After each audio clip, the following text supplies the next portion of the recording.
What's going on, everybody? Mortem here, this time bringing you some Solasta, Crown of the Magister content, and today we are talking impressions, gameplay, thoughts, that kind of thing. So, if you're new to my channel, what I like to do is actually review games after I 100% them, and Solasta has actually been in early access for a while, so I have like 50-ish% of the achievements already. But once I actually 100% the game, I will give it a full review. In the meantime, however, I like to do impressions videos, just kind of share some general thoughts, things I like, maybe, things I don't, that kind of thing, and then save the more nuanced stuff for the actual review video. Now, I cover a wide variety of CRPGs just across the board. It's my favorite genre, so I will have some other stuff for this, like guides and things like that coming. For right now, let's focus on the task at hand, and that is the impressions and stuff. So first things first, just right at the menu, there's actually quite a bit going on here that I enjoy that it's worth explaining. So for starters, Solasta is a tactical combat CRPG more than it is anything else. There is a story, yes, it does of course revolve around the Crown of the Magister, as the title would tell you, but the story is more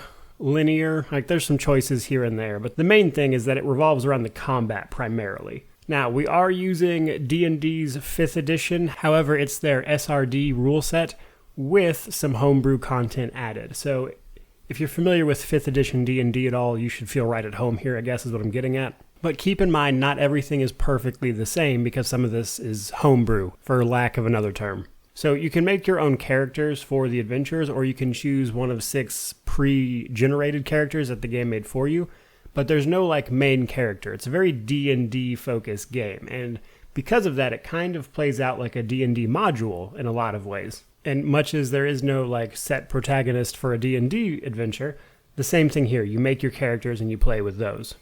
Now, there is a dungeon maker, but it's still in beta, so we're not going to get into that too much. But I did want to mention it will allow you to make unique campaigns and, your own homebrew content in Solasta, which I thought was really cool. They are still working on it. It's not fully done, but that's the end goal. Now, character creation and the start of the game tutorials, I absolutely love. So something I criticize about CRPGs a ton is that their tutorials and introductions are awful. Solasta is actually the opposite of that. They do a really good job at explaining all of this. So everything is very clearly spelled out for you on screen. The UI is, I wouldn't say particularly complicated or anything, but it's very to the point and functional, and I actually love this UI a ton. Truth be told, it's probably my favorite individual thing about this game is just the UI.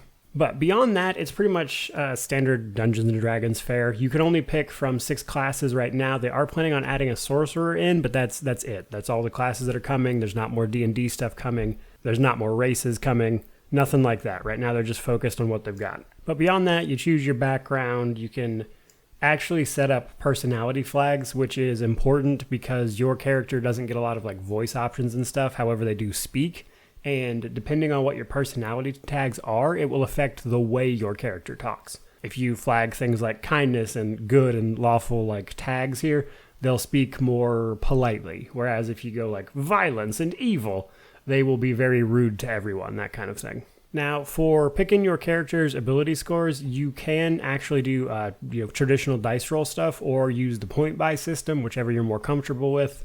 Thought that was nice. Now, I did want to mention that when it comes to the appearance portion, it's pretty simplistic. So 2 things on that. 1, isometric game, you're not going to be right up on these faces a ton. And 2, again, it's a Kickstarter game is where this originated. So their main goal was the tactical combat. They've stated that many times. It was not like a big AAA production. So I'm willing to forgive some graphics personally, but keep in mind your appearance and stuff, while you can select it, it's fairly bare bones. Now, as I mentioned, probably the single biggest game system that I really enjoy here is the tutorials for the game. They go over all the basics, like how to just do simplistic stuff, how to attack, how does the stealth system work in-game, shoving enemies, disengage actions.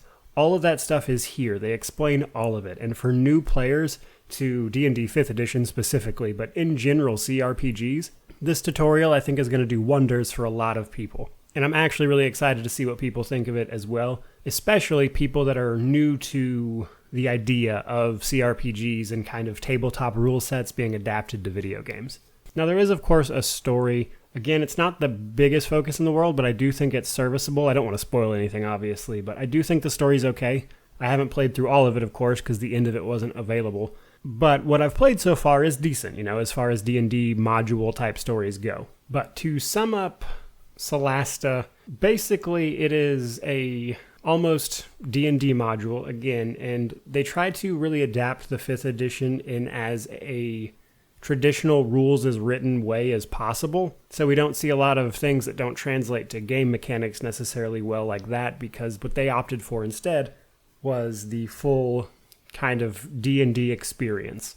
And that involves ridiculous RNG, the long rest system that doesn't exactly translate to video games very well. Just all of that stuff, it's here. If you like Dungeons & Dragons or just, honestly kind of tabletop games in general, you'll probably enjoy this. But truth be told, if you're looking for some grandiose CRPG with lots of choices and options for role-playing, this isn't your game. This is primarily combat focused. So if you're looking for a grand story, while the story is serviceable, there's not like a ton of choices, things like that. It's not really for you in that way, I guess is how I would put it. But overall, what's here is really cool. I love how they implemented the SRD rule set and all this stuff, as well as their own homebrew things. And again, as an introduction to D&D and just kind of the gist of tabletop games, you'd be hard-pressed to find a better option. With that out of the way, guys, truly, thank you so much for watching. May you wander in wisdom and have an amazing day.